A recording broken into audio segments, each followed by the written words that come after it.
துரோகிகள் முன்வைக்கக்கூடிய வாதங்கள் அனைத்தும் அதிமுகவை எந்த வகையிலும் அசைத்து பார்க்க முடியாது என்று முன்னாள் அமைச்சர் ஆர்பி உதயகுமார் தெரிவித்த நிலையில் துரோகிகளை அடையாளம் காட்ட வேண்டும் என்று முன்னாள் அமைச்சர் செங்கோட்டையன் வலியுறுத்தியிருக்கிறார்.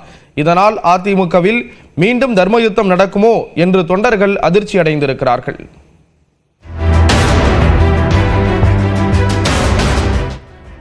முன்னாள் முதலமைச்சர்கள் எம்ஜிஆர் மற்றும் ஜெயலலிதாவின் படங்கள் இல்லாததால் இபிஎஸ் பாராட்டு விழாவில் பங்கேற்கவில்லை என்று அதிமுக மூத்த தலைவர் செங்கோட்டையன் அதிருப்தி வெளிப்படுத்தியிருந்தார். இந்நிலையில் எம்ஜிஆர் மற்றும் ஜெயலலிதாவின் மறு வடிவம்தான் எடப்பாடி பழனிசாமி என்று முன்னாள் அமைச்சர் ஆர்பி உதயகுமார் வீடியோ வெளியிட்டார். எதிரிகள் எடுத்து வைக்கின்ற வாதங்கள், துரோகிகள் எடுத்து வைக்கின்ற வாதங்கள் அனைத்து இந்திய அண்ணா திராவிட முன்னேற்ற கழகத்தை அசைத்து பார்க்க முடியாது. ஏனென்றால் இது மக்கள் இயக்கம், மக்களால் பாதுகாக்கப்படுகிற இயக்கம்.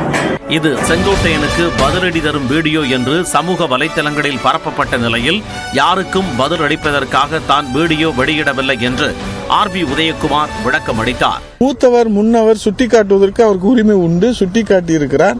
அந்த சுட்டிக்காட்டிய விதத்திலே தான் இன்றைக்கு பல்வேறு சர்ச்சைகள் இருக்கிறது. அதை பற்றி நான் உள்ளே போக விரும்பவில்லை.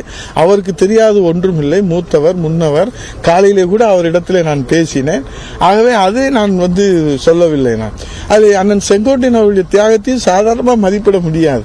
இந்நிலையில் ஈரோடு மாவட்டம் அத்தானியில் நடைபெற்ற எம்ஜிஆரின் 108வது பிறந்தநாள் விழா பொதுக்கூட்டத்தில் பேசிய செங்கோட்டையன், கடந்த சட்டமன்ற தேர்தலில் அதிமுக தோல்வியை தழுவியதற்கு காரணம் சில துரோகிகள் என்று பகிரங்கமாக குற்றம் சாட்டினார். இந்த முறை மட்டும்தான் தோல்வியை நாம் தழுவி இருக்கிறோம். அதற்கு சில துரோகிகள் காரணம்.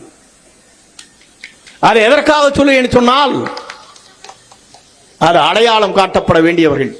நேற்று முன்தினம் நடைபெற்ற கூட்டத்தில் எடப்பாடி பழனிசாமியின் பெயரை செங்கோட்டையன் குறிப்பிடாத நிலையில் நேற்றும் அது தொடர்ந்தது. எடப்பாடி பழனிசாமி தலைமை மீதான அதிருப்தியின் வெளிப்பாடாகத்தான் செங்கோட்டையனின் நேற்றைய பேச்சு அமைந்திருப்பதாக விமர்சனங்கள் முன்வைக்கப்பட்டு வரும் சூழலில் அண்ணன் தம்பி சண்டைகள் சரியாவது போல அதிமுகவில் நிலவும் பிரச்சனைகள் சரியாகிவிடும் என முன்னாள் அமைச்சர் செல்லூர் ராஜு தெரிவித்துள்ளார். அதிமுக என்ற ஆயிரங்காலத்து பயிர். ஒரு குடும்பத்தில் அண்ணன் தம்பிக்குள்ள எத்தனை பிரச்சனை வருது, ஆனால் ஒன்றாயிராங்கள, அதெல்லாம் ஆகும். ஒன்றும் இதாக நீ எதுவும் அதை பற்றி கவலைப்பட வேணாம்.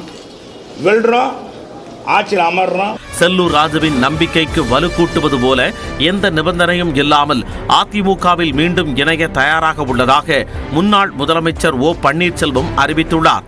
என்னை பொறுத்தவரையில் எந்த நிபந்தனையும் கிடையாது இணைவதற்கு. சின்னம்மாவிடம் பேசியிருக்கிறேன், திரு டிடி தினகரன் சார் அவர்களையும் பேசியிருக்கிறேன். எல்லாரும் இணையதுக்கு தயாராக இருக்கிறாங்க.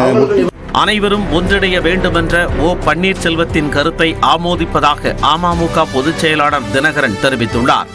திமுகவை வீழ்த்த வேண்டும் என்றால் அம்மாவின் தொண்டர்கள் அனைவரும் ஒன்றிணைய வேண்டும் என்றால் ஓர் அணியில் திரள வேண்டும் என்று நான் சொல்றேன்.